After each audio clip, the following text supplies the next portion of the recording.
नमस्कार, मैं हूं मनोहर मनोज। पुनः कार्यक्रम सत्य असत्य और अर्ध सत्य में। दोस्तों, आज हम बात करेंगे कि मौजूदा मोदी सरकार के द्वारा किए गए वो सारे समय समय पर किए गए महाकार्य, कथित महाकार्य, क्या वो अपनी पूरी तैयारियों के अभाव में टाए टाए फिस हो जा रहे हैं। दोस्तों, हम ये कहना चाहेंगे कि देश में काम करने वाली हर सरकार इतिहास में अपना नाम दर्ज कराना चाहती है और ये बड़ी जायज सोच है कि वह अपने देश के लिए, अपने वतन के लिए, अपनी जनता और समाज के लिए वो कार्य करे जो मील का पत्थर हो, जो इतिहास और तारीख में दर्ज हो। और एक ऐसा कार्य हो कि आने वाले शताब्दियों तक देश उसे याद रखे। इस क्रम में यह देश अपने तारीख के वो बहुत सारे निशान मिटाना भी चाहता है जो हमारी गुलामी से जुड़ी है, जो हमारी दासता से जुड़ी है, और इस तरीके की पहचान बनाना चाहता है जो देश के गौरवशाली अतीत को याद रखे। इसमें न केवल वो तमाम ऐतिहासिक स्थल हैं, बल्कि धार्मिक स्थल भी हैं, विकास स्थल भी हैं, और देश को प्रगति के मार्ग में दुनिया में एक बड़ा स्थान देने वाले भी ऐसे हैं। दोस्तों, हम बात करेंगे कि मोदी सरकार जब से 2014 से आई, उसने अपने इरादे में यह कभी कोई कमी नहीं रखी कि वह देश में कुछ बड़ा करना चाहती है, देश में वो कुछ बड़े सुधारों को लाना चाहती है। और मुझे लगता है कि जब नरेंद्र मोदी जब शुरू में आए तो उन्होंने बहुत सारे इतने अच्छे नारे दिए कि जो है कि कम से कम governance, minimum government and maximum governance की बात की। मोदी सरकार ने यह बात की कि कैसे नेशन फर्स्ट और बाकी सब सेकंड। तो इस क्रम में वो सारी चीजें, वो तरीके के सुधार लाए गए, लेकिन कहीं ना कहीं पॉलिटिकल करेक्टनेस फिर हावी हो गया। मुझे याद है कि नरेंद्र मोदी ने एक बार यह बयान दिया था कि चुनाव के ठीक 6 महीने पहले हम राजनीति करेंगे और बाकी वक्त हम केवल देश के हित में निष्पक्ष होकर के, निरपेक्ष होकर के, बिना किसी राजनीतिक फायदे और नुकसान के हम काम करेंगे। लेकिन समय के बीतते अंतराल में यह चीजें गलत साबित हुई और इस सरकार ने साबित किया कि पॉलिटिकल करेक्टनेस उसकी नजर में सबसे बड़ी चीज है। और इसी क्रम में उसने वो सारी चीजें की जिससे ये लगा कि सरकार के लिए राजनीतिक प्राथमिकता पहले है। हम शुरुआत करना चाहेंगे कि इस सरकार ने सुधारों को लेकर के अपनी पीठ बड़ी जल्दी थपथपाने की एवज में वो कार्य किए जिसके लिए पूरी तैयारी नहीं थी। और देश की जो क्रॉनिक डिजीज है नौकरशाही की, वह नौकरशाही की बीमारी इस मौजूदा मोदी सरकार में, जो कहती है कि हम नई तरह की सरकार है, हम रूटीन सरकार नहीं देते, अब वो पहले वाली बात नहीं है। लेकिन ब्यूरोक्रेसी की कारगुजारियों ने इस बात को साबित किया कि सिस्टम में कोई बुनियादी बदलाव नहीं आया है। हम ये कहना चाहेंगे कि इस सरकार की जो समीक्षा होती है उसमें या तो अंधभक्ति होती है या अंध विरोधी होती है। इसमें सही रिपोर्टिंग नहीं आ पाती है। शुरुआत हम अनेकानेक कदमों से करेंगे। 2014 में एलईडी बल्ब को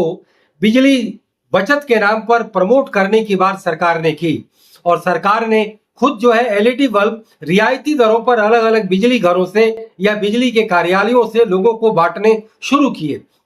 100 रुपए में जो 8 या 7 वाट का जो है एलईडी बल्ब बटा, वो सारे बल्बों में जो है लगातार शिकायतें आई, अधिकतर बल्ब खराब होते गए। लेकिन पॉलिसी का एक ऐसा समय आया कि प्राइवेट सेक्टर को रोल मिला, पब्लिक सेक्टर से कंपटीशन हुआ और बाजार में धीरे धीरे एलईडी के बल्ब खुद सस्ते हो गए। सरकार को अपने बल्ब की दुकान जो है बंद करनी पड़ी, लेकिन वह कहीं ना कहीं सरकार का एक बहुत बड़ा लूपहोल दिखाई पड़ा। इसी तरीके से जीएसटी जो 2010 से ही लेड आउट किया गया कांग्रेस सरकार के द्वारा कि देश में अप्रत्यक्ष करों का सुधार लाया जाएगा, लेकिन 2017 के जुलाई में लंबे समय लेने के बाद भी मोदी सरकार ने, जब अरुण जेटली के वित्त मंत्रित्व काल में जब जीएसटी के नई रिजीम को लागू किया, तो लगातार कितनी शिकायतें आई। वेबसाइट खराब होने से लेकर जनता को जो एक रिटर्न भरने का जो उन पर थोपा गया, तो पता चला कि जीएसटी एक सरल प्रणाली नहीं है, जीएसटी एक जाटा जरा जटिल प्रणाली है। ये बात अलग है कि पिछले 10 सालों में जीएसटी में लगातार मॉडिफिकेशन हुए और जीएसटी पहले से निश्चित रूप से सरल हुई, लेकिन सरकार ने जो जल्दी और आनंद फानंद में जो वाहवाही लूटी, तो जीएसटी के रिजीम से कहीं ना कहीं सरकार के इकोनॉमी में और लोगों के रोजमर्रा के जीवन में काफी परेशानियां आई। तो कहने का मतलब यह है कि जब आप पूरा बिना बिना तैयारियों के काम करते हैं, इस सूची में एक दूसरा नाम आता है नोटबंदी का। नोटबंदी भी जिस तरीके से बिना पूरी तैयारी के लाया गया कि पूरे 2 महीने तक जनता सड़कों पर लाइन लगाती रही, नोटों की राशनिंग हुई और कथित स्मगलिंग और फेक करेंसी के नाम पर जो नया नोटबंदी लाया गया वो काले धन को रोकने में पूरी तरह विफल हुआ। और अगले 2, 3, 4 सालों में जो रिजर्व बैंक के आंकड़े आए, उसने ये बताया कि जितने सारे नोट थे वो सब सर्कुलेशन के जरिए वापस आ गए और 99.6% करेंसी पुनः वापस आ गई। सरकार को अलग खर्च उठाना पड़ा, पब्लिक को नुकसान परेशानी झेलनी पड़ी और जीडीपी में लगातार 2% की गिरावट अगले 3 साल तक हमें देखनी पड़ी। इसी तरीके से जब कोरोना महामारी फैली, जब पेंडेमिक आया, तो हमने ज्यादा एक्टिव एडमिनिस्ट्रेशन के नाम पर, चुस्त एडमिनिस्ट्रेशन के नाम पर रातों रात लॉकडाउन कर दिया। बिना पूरी तैयारी के जनता त्राही त्राही करने लगी और हमने उसका नतीजा देखा कि करोड़ों जो वो मजदूर हैं, माइग्रेंट वर्कर हैं, जो करीब 25 करोड़ की आबादी है, वो अपने लोगों के से दूर हट करके बंद कंगाल काल कोठरी में बंद करके उन्होंने जीवन बिताया और पूरे देश में असंतोष की व्यापक लहर उठी। तो कुल मिलाकर के पूरी तैयारी किए बिना सरकार क्रेडिट लेना चाहती है, अपनी पीठ थपथपाना चाहती है। उस एवज में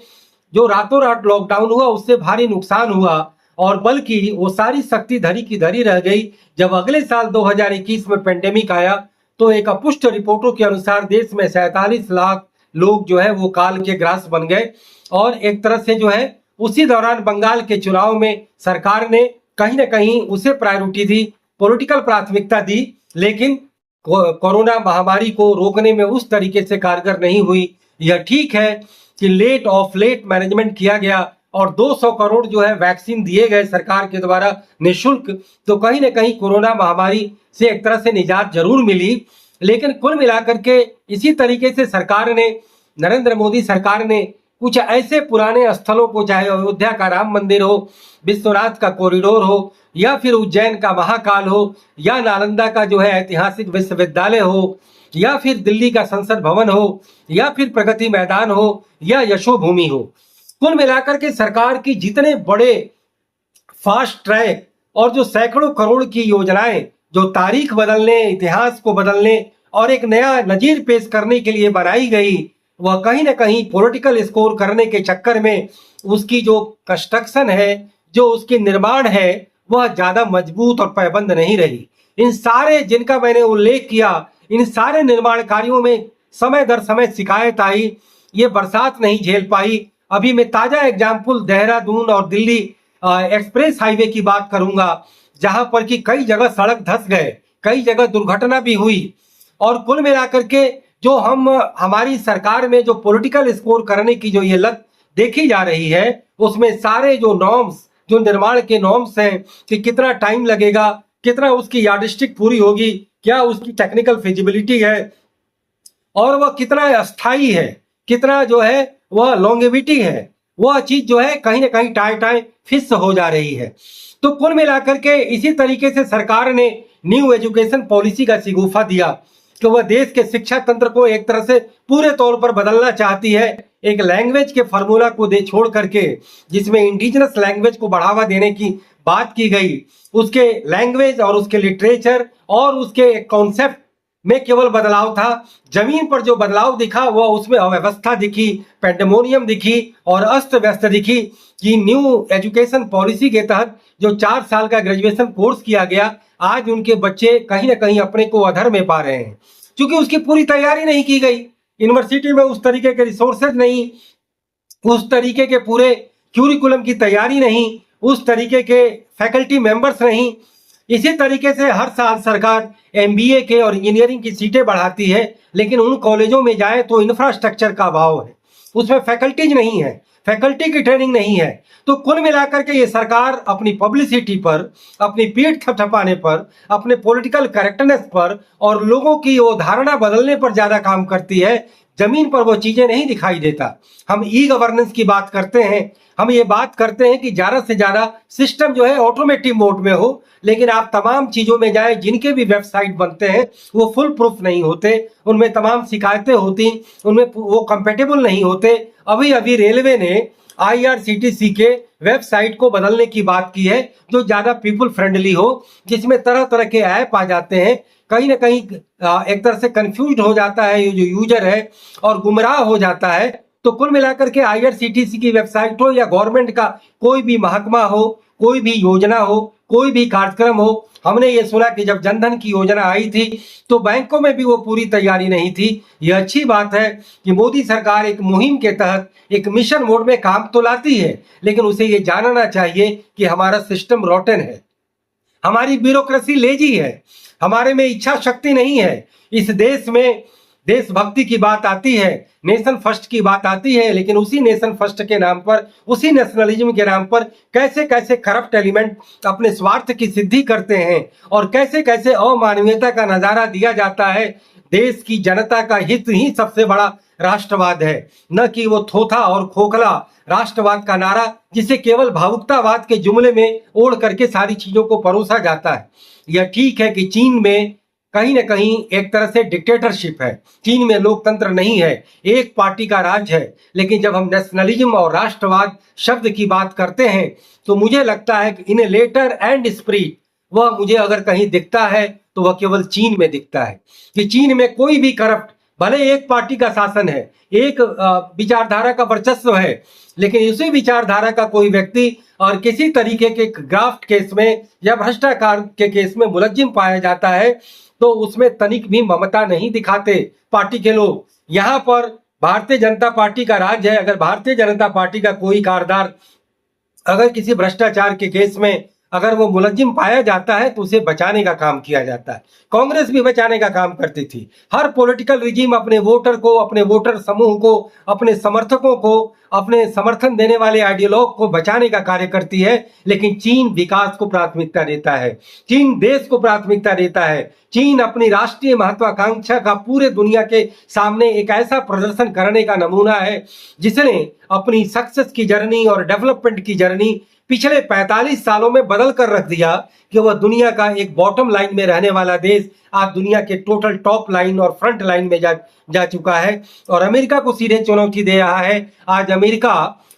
एक तरह से G2 की बात कर रहा है, ग्रुप 2 की बात कर रहा है, यानी कि अमेरिका और चाइना। तो ऐसे में यह बात उठता है कि भारत देश में अगर किसी भी तरीके का कोई महत्वाकांक्षावाद दिखाया जाता है, सरकार बहुत बड़े इच्छा शक्ति के साथ आती है तो अच्छी बात है, लेकिन उसकी जमीनी तैयारियां, उसकी जमीनी हकीकत, सिस्टम की तमाम जो है बीमारियां, उसे भी देखने का काम करे। केवल सरकार अपने से जुड़े काम को लेकर के ब्यूरोक्रेसी पर तो नकेल लगा देती है कि देश के 140 करोड़ लोग और देश के 25 लाख कार्यालयों में जो काम करने का तरीका है वहां ब्यूरोक्रेसी कितनी सुचारू है, कितनी एफिशिएंट है और कितनी टेक्नोलॉजी फ्रेंडली है, इस चीज की पूरी रिव्यू होनी चाहिए। अन्यथा इस देश में जितने नए मुहिम, जितनी नीतियां और जितने ज्यादा नए जो है वो चलाए जा रहे हैं, आज उसमें इस तरीके के संदेह का वातावरण उत्पन्न नहीं होता और तमाम तरीके की रिपोर्टें उसका एक तरह से भंडाफोड़ करती हैं। तो आज देश के समक्ष जो सबसे बड़ा सवाल है कि आप कोई भी मुहिम, कोई भी एक तरह से स्लोगन, कोई भी मिशन या कोई भी बहुत बड़ी राष्ट्रीय इनिशिएटिव, उसकी पूरी जमीनी तैयारियां हो और वह 100% इम्प्लीमेंटेशन के साथ काम किया जाए। जहां सरकार विफल होती है तो उस पर चुप साध लेती है और जहां सरकार आंकड़ों में सफल होती है तो उसका बियॉन्ड प्रोपोर्शन प्रचार किया जाता है। तो दोस्तों, इसी नोट के साथ मैं अपनी बात समाप्त करता हूं। फिर किसी मुद्दे पर और सवाल पर पुनः बात होगी। इजाजत दीजिए। नमस्कार, जय हिंद, गुड बाय, शब बखैर।